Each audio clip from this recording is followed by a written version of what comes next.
How do you see this mindset difference between Asian nations and the European nations, especially India and this European belt that is predominantly a manufacturing and product hub? At the risk of sounding boring, I want to repeat myself. I think one of the difference between these nations, their ecosystem and ours. I mean, I'm not. I'm not necessarily saying everything is working really well there, and nothing is working well here. There are quite a few things that are working well here as well, of course. Yeah.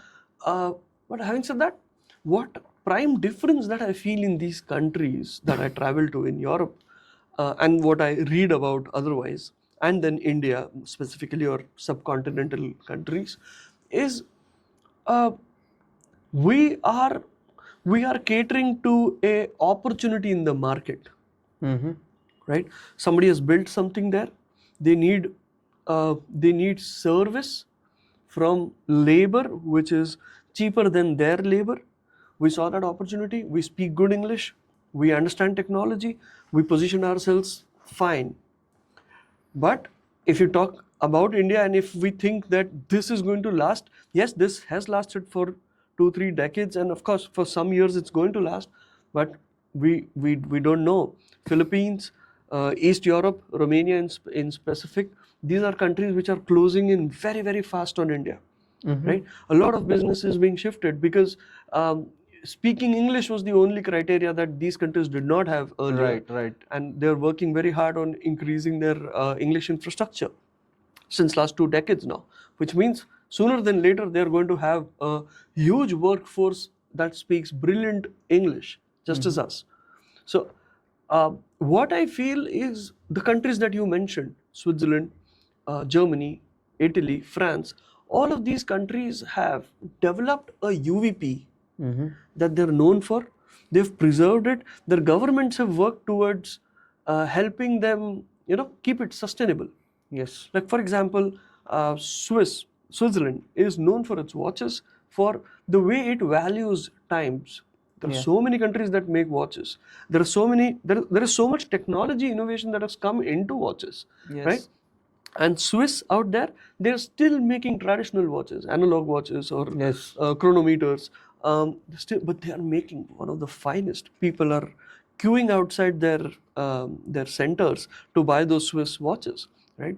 Recently I heard one of the most expensive watch sold in Switzerland in the year 2020 or 21 was a Patek Philippe wristwatch sold at, I think, INR 300 crore plus. Right? In this day and age where smartwatches have taken the market by a storm, and yet there are people who are shelling out lakhs and crores of rupees for a watch. They've maintained that, and they've not just maintained it with their watch, the entire ecosystem. Like if you go there, you can see that these are people who value time. The trains, if they say 8:47, the train comes at 8:47 more often than not. Yes. Right? If they say the train will reach your destination at 9:56, it will reach at 9:56, not 55, not 57. That is the precision that they've been able to build. That precision, the time, the sensitivity towards time is a part of their culture. If you talk of Germany, they're known for their accuracy, their engineering marvel, and they've maintained that. There are so many countries developing cars, Korea, Japan, all of them, but even till date, America has taken the car revolution by a storm, the car market by a storm, but German cars are still right at the helm. Italy is known for its art, its hospitality, its cuisine, and they have maintained that. France is known, I think France and Italy both, but mostly France is known for being a fashionista, a fashion capital of the world. They've maintained that. The best brands, the best perfumes are still coming from France. You see what I'm trying to say? Yes. Right? They've developed a UVP and they found out a UVP and developed a system to ensure that that UVP remains with them. Lot of things have happened in the world, but the Swiss watch industry is still the best. Lot of innovation has happened in the cars. The Teslas of the world are talking about driverless cars. Yeah. Will BMWs and Mercedes and Audis adapt to it? Yes, they will. of course, sooner than later.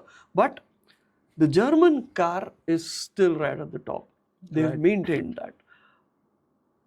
What is it that you think India is known for except for cheap labor currently? So somebody somewhere, I mean, the entire ecosystem, all of the stakeholders, government surely, entrepreneurs also, all of us have to understand that we need to find what is our UVP, and then we need to work very, very hard in keeping that, or in positioning ourselves in the world for that. Yeah. I mean, we criticize China so much, but then when I say UVP, it doesn't mean it has to be premium. Yeah. It can be something that you're known for, which is not so premium also. I mean, Chinese goods, they're known for being cost effective, Yeah. cheap sometimes. But whichever way, they have taken economies of scale as their UVP, and then they're building scale like nobody else is. But the interesting thing about China is, they sell both cheap quality products and high quality products. They know how to make both. Exactly. So, Yes. Yeah. You know, even the high quality products that we are buying from other countries are in fact manufactured in China. Yeah, And it's yeah. not a secret anymore. Yeah. Right? But I mean, generally the UVP is that China is known for goods that is cheaper than the Yes. rest of the world. Yes. Right? Yes. So be it. But then China is able to do that, at least create a name for themselves. Like if you go in the export and import market, you will know this, that any export oriented business in India, Mm-hmm. the most, not just in India, all over the world, the biggest competition they are having is from Chinese companies. Right. Right. They Right. say their rates cannot be matched. Yeah. How they're doing it, some other day, but they're doing it is the fact. You